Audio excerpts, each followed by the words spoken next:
We talked for a few more minutes, but then my husband and mother-in-law stopped smiling. "Laura, are you okay?" my husband asked impatiently. "What?" "Oh, it's nothing," I replied. I knew my husband had something planned. Suddenly, my mother-in-law stood up. "Ouch! Oh," she cried, rushing to the bathroom, holding her stomach. "Mom, are you okay?" my husband asked, worried. "Why does my stomach hurt so much? This can't be. Laura, did you switch the tea?" "I did. Me and your mother." "Why did you do that? What's wrong if I switched the tea? My name is Lara. I'm 30 years old and I work in an office. My husband, Joshua, and I have been married for 2 years. We met at work when he joined our company from a client I was working with. At first he struggled to adjust, but the next time I saw him, he seemed to be doing well. I thought he was smart. We got closer, started going on dates and having dinners together. He confessed his feelings for me, and we officially started dating. Our relationship went smoothly after that. He proposed, and we got married. I felt our new life was going very well. Joshua isn't good at cooking, so I always cooked. In return, he did the cleaning and laundry. He also took out the garbage, which was really helpful. But recently, his behavior towards me has changed. He used to follow me everywhere and always wanted my attention when we were at home. I had to tell him to be patient, almost like training a puppy. But now he rarely shows me affection. He used to talk to me in a sweet voice, but lately he's been rather cold. "What's for dinner?" he asked. "It's hamburger, your favorite," I replied. "Okay," he said. It didn't seem like he cared much. I went through the trouble of cooking something special for my husband, but his response was distant. It feels like he's lost interest in me. He used to be so loving. I hope he'll treat me kindly again someday. And it's not just my husband. There's someone else who's been bothering me, my mother-in-law. Ever since we got married, she's been critical of me. "Hey, Laura, why didn't you prepare snacks?" "I'm sorry, but you came over unexpectedly. You should have expected it and had something ready." No, that wasn't possible. Until recently, my husband always supported me and stood up to my mother-in-law, but now he's started siding with her and criticizing me. I don't think Laura is considerate at all. "A wife should always be ready when my mother visits," he said, agreeing with my mother-in-law. "You never know, I might leave you if you keep this up," he threatened, talking about divorce. It hurts because he wasn't like this before. I feel a mix of sadness and a desire to trust him still. Then something unbelievable happened one weekend. My mother-in-law unexpectedly came over to our house. For some reason, she brought tea and sweets that day. The tea looked expensive, and she seemed cheerful as she spoke to me. "I went out of my way to get the best tea I could find today. Let's enjoy it together." I don't understand why she's suddenly so nice to me. It feels like there's some hidden reason behind it. My husband even said, "Thanks, Mom. I'll make the tea today." Lately, he's been urging me, "Hurry up and set the table. My mom is waiting." I felt uneasy about his sudden kindness. Then my husband brought me a cup of tea with a smirk on his face. "Wow, it smells amazing," my mother-in-law exclaimed, leaning in to sniff the tea. I was suspicious and leaned in to smell it too. It smelled like regular tea, but there was something off, like there were bubbles floating in it. This couldn't be good. I knew I shouldn't drink it, but what could I do? I wondered if there was any way to switch this tea without them noticing. "Oh, by the way, mother-in-law, your favorite Korean singer was on the music show the other night, and I recorded it. You can watch it if you want," I said. "Really? I'll watch it right now," she replied eagerly, getting up to find the remote control. "Oh, wait, aren't there any snacks?" "You made tea but forgot about the snacks," I mentioned to my husband. My husband can be a bit touchy, so he easily gets defensive. I was just about to do that. "Give me a moment," he responded, going to fetch the plates and snacks. While they were distracted, I quickly swapped my tea with my mother-in-law's, just as they returned to the table. "Shall we have some tea?" I suggested. "It's quite a nice cup of tea, isn't it?" My mother-in-law and husband started drinking their tea and watched me closely as I took a sip of mine. "This tastes different than usual," I remarked. Both my husband and mother-in-law had smiles on their faces. "Yes, I know, I made sure of it," my husband said. "Yeah, it's delicious," added my mother-in-law. They chuckled at my comment about how good it was. "Yes, it's very good," I said, finishing all the tea. My husband and mother-in-law still had smiles on their faces.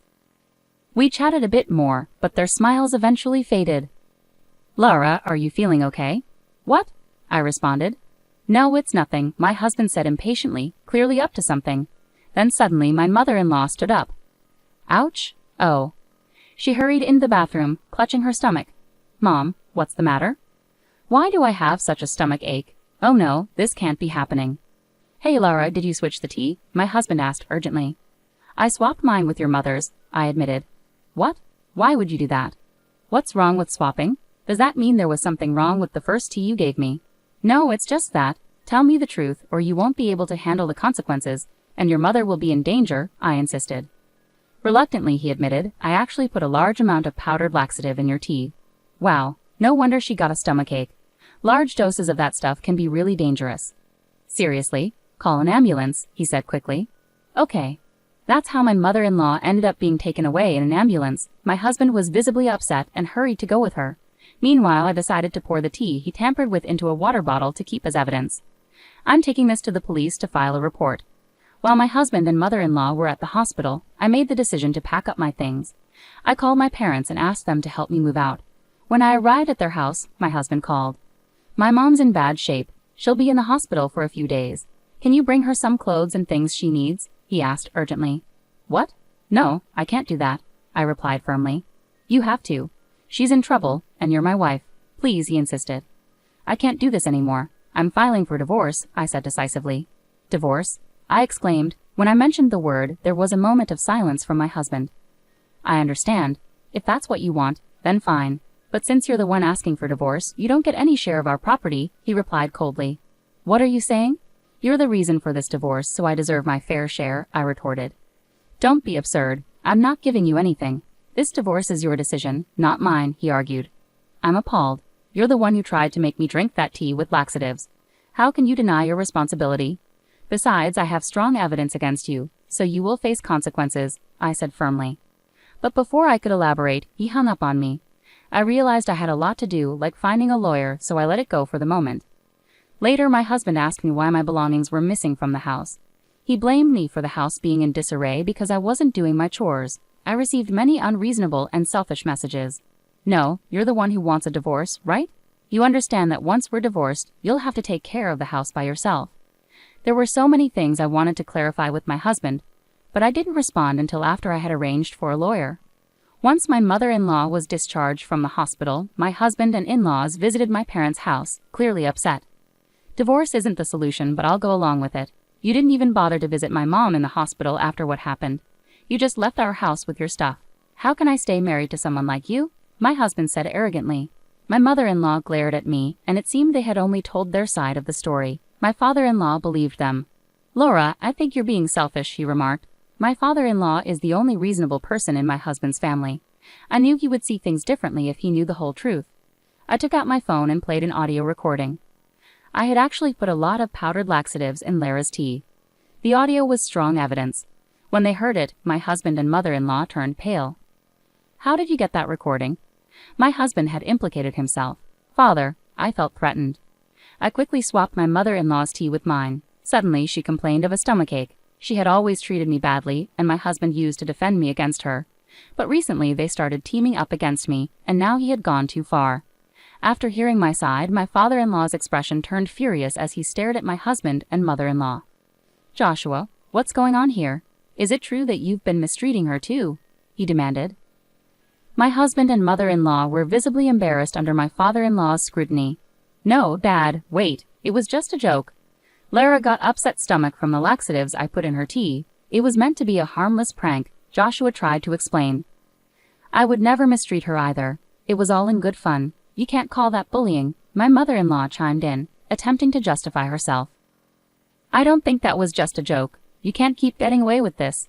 Is this why Joshua has been treating me so terribly? I challenged, my voice steady with resolve. I placed an envelope on the table and revealed its contents. Photographic evidence of my husband's affair that I obtained from a detective agency. My husband's face drained of color. Why? Did you think I was oblivious? Your distant behavior raised suspicions, so I hired a detective agency. I never wanted to believe you were cheating. Maybe you just wanted to push me to divorce you. It was clear I had struck a nerve as my husband broke into a cold sweat. I confronted him with divorce papers, ready to end it all. No matter how clueless you are, facing divorce papers in this situation should make it clear you're in trouble, right? I'll be entitled to alimony and a fair share of our property. Plus, I'm reporting you for assault for putting laxatives in my tea, I asserted firmly. The police? Wait, don't you feel sorry for Joshua? My mother-in-law pleaded. What? Are you serious? It's not just my husband. You too, mother-in-law, are involved. He was working with you, I retorted. Wait a minute. Why should I be blamed? It was Joshua who put the laxatives, my mother-in-law protested. Mom, you came up with this plan. Don't try to pin it all on me, my husband interjected. What? You asked me to help you because you were looking for a new wife, I exclaimed, shocked by my husband's revelation.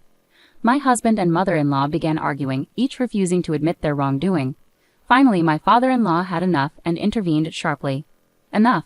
Both of you are responsible for this. Stop arguing and face the consequences together.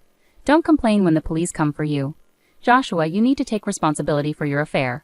Pay Lara the alimony she deserves and give her your share of the property.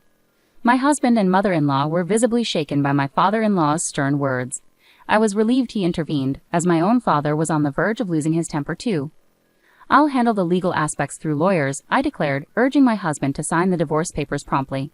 After much reluctance, my husband finally signed the divorce papers under pressure from my father-in-law. I apologize sincerely for the trouble caused by my foolish son and my wife.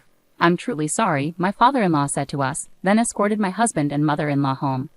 Following that, I pursued alimony claims against my ex-husband and his affair partner through my lawyer. I received $30,000 from each of them. Subsequently, I filed a police report against my ex-husband and ex-mother-in-law for assault. I provided the audio evidence of my husband planting laxatives and the tea from the incident, leading to their arrest. They were both fined as a result. As a result, my ex-mother-in-law found herself in a situation where she had to work and pay the fine on her own, after my ex-father-in-law left her and filed for divorce. Struggling with the fallout, she couldn't even rely on her own son due to their mutual betrayal. Currently, she's working part-time for a modest salary to meet her obligations. Meanwhile, my ex-husband faced repercussions from his affair partner, who was furious that he had misled her about their future together. She demanded alimony, and my ex-husband, unable to handle the situation, borrowed money to pay her off in a lump sum. This sudden payment caused the affair partner to disappear from his life entirely. In short, my ex-husband found himself abandoned by both me and his affair partner, burdened with significant debt. It's a situation he brought upon himself and truly deserves. On the bright side, I achieved what I wanted, securing my share of the property, which brings me relief. I'm currently living independently in an apartment and working hard. Recently, I even received a promotion at work. I'm considering taking a trip with friends or my parents to celebrate this new chapter in my life. Intentionally putting laxatives in someone's tea is a serious crime, not a joke. Both my ex-husband and ex-mother-in-law should face the consequences for their actions. I'm grateful that my father-in-law was understanding and supportive throughout the ordeal. Despite this disaster, I'm optimistic that I'll find a wonderful person in the future who respects and cares for me.